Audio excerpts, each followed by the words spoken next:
وہ لوگ سوچیں جو تھوڑی سی سہولتیں حاصل کرنے کے لیے آج سودی قرض لیتے ہیں. ہم شادی ایسے نہیں کریں گے, ہماری ناک کٹ جائے گی کہ شادی بیٹے کی تھی, یہ چیزیں نہیں کی, سودی قرض لیتے ہیں اور آ کے کہتے ہیں مولانا صاحب بڑی مجبوری تھی اس وجہ سے ہم نے لیا. ارے یہ مجبوری تھی, اس وجہ سے سودی قرض لیا. ناک جو ہے وہ بچانے کے لیے یہ پھر بھی نہیں بچے گی, ناک کٹتی رہے گی. جو لوگ اللہ اور اس کے رسول سے اعلان جنگ گویا کہ کر لیں, سود اعلان جنگ اللہ کا اعلان جنگ ہے. جو سود لیتے گئے تو رب سے جنگ کر رہے ہیں, جس کو رب منع فرما رہا ہے. آپ کیا ہم یہ سمجھیں کہ سود لے کر ہمارا کاروبار ترقی کر لے گا؟ ہرگز نہیں ہوگا. سود لے کر ہم بڑی آسائش کی زندگیاں گزاریں گے؟ ہرگز نہیں ہوگا. سود اپنی لعنت چھوڑ کر جائے گا, اور اس کی لعنت یہی ہوگی, اس کی نحوست یہی ہوگی کہ معاشرے کے اندر جو ہے وہ بظاہر آدمی کو پیسہ آ گیا, بڑا مزہ آ جاتا ہے, پیسہ آ گیا, کچھ دیر کاروبار بھی, سود لینے والوں کو بھی مزہ آ جاتا ہے. گھر پہ پڑا ہوا 20 لاکھ 30 لاکھ تھا, ہم نے سوچا چلو کسی جگہ جو ہے وہ سود پر دے دیں, اور اب مہینے کا خرچہ آتا رہے گا. بعد میں لوگ بیٹھے ہوتے ہیں, جس نے پیسہ لیا کاروبار ٹھپ ہو گیا, اب نہ پروفٹ جا رہا ہے نہ اصل پیسہ اسے جا رہا ہے, وہ بھی رو رہا ہے یہ بھی رو رہے, اور غور کوئی بھی نہیں کر رہا کہ ہم نے کام کیا ہے, سود کا کام کیا ہے, حرام کام کیا. ایک درہم سود کا انسان جو کھاتا ہے 36 بار بدکاری کرنے سے, زنا کرنے سے بھی بدتر ہے یہ گناہ. تو سود کے ذریعے یوں ترقیاں, سود کے ذریعے معیشت کا ٹھیک ہونا ہرگز جو ہے وہ یہ غلط فہمی ہے, بہت بڑی غلط فہمی.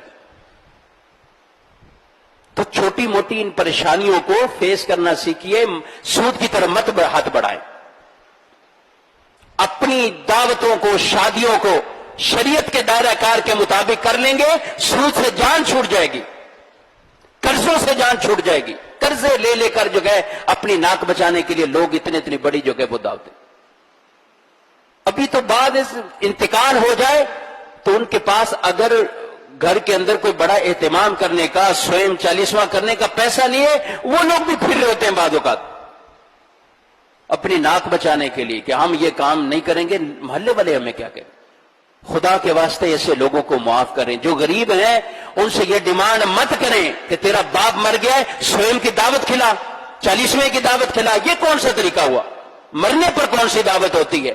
شریعت نے یہ کھانے حرام کیے ہیں کہ آدمی جو ہے وہ انتقال ہوا ہے, سوگ کے دن ہے, پہلا دن, دوسرا دن, تیسرا دن, ان سوگ کے دنوں میں دعوت کرنا جائز ہی نہیں ہے, کھانا بھی جائز نہیں ہے. بیٹھے ہوتے ہیں بڑے بڑے سیٹ کھا رہے ہوتے ہیں, بڑے بڑے مالدار کھا رہے ہوتے ہیں. ارے میت کا کھانا کھا رہے ہو, یہ جس کے بارے میں کہا گیا میت کے کھانے کھانے والوں کے دل مردہ ہو جاتے ہیں, اور لوگ ڈیمانڈ رکھتے ہیں ارے ہم نے جنازہ پڑھا ہے, ہم قبرستان گئے, اب ہم بھوکے چلے جائیں. کیا کبھی اپنے کام کے لیے آپ اتنا بھوک نہیں برداشت کرتے؟ آپ کے پاس پیسے نہیں ہیں, آپ کے پاس گھر بار نہیں ہے, جاؤ اپنے گھر پہ جا کے کھانا کھاؤ. کیوں میت والوں کو ستاتے ہیں؟ یہ دینی باتیں ہیں, یہ دینی مسئلے ہیں. ہم نے ان سے ہم پیچھے مڑے, ہمارے پوری عوام پریشانی میں ہے. کھانا کھلانے والا پریشانی, جس کے بیچارے کے باپ کی میت پڑی ہوئی ہے, اس بیچارے کو یہ ٹینشن نہیں ہے, وہ اس ٹینشن میں ہے کہ ان کو میں نے کیا ان کے منہ میں لقمے ڈوں گا, میں ان کو کھانا کیا کھلانا ہے, وہ اس انتظام میں لگا ہوا ہے.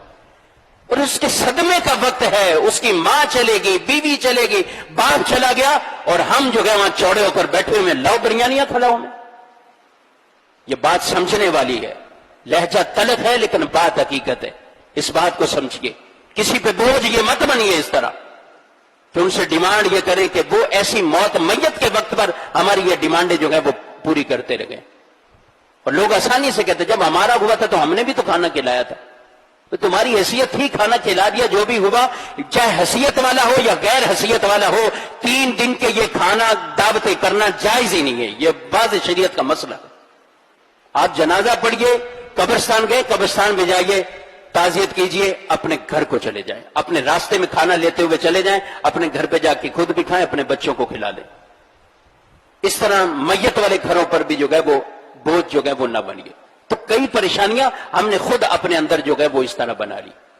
اللہ رب العالمین ہمیں عقل سلیم عطا فرمائے، دین کی ان باتوں پر ہمیں رب العالمین درست طریقے سے عمل کرنے کی توفیق عطا فرمائے، آمین بجاہ النبی صلی اللہ علیہ وسلم۔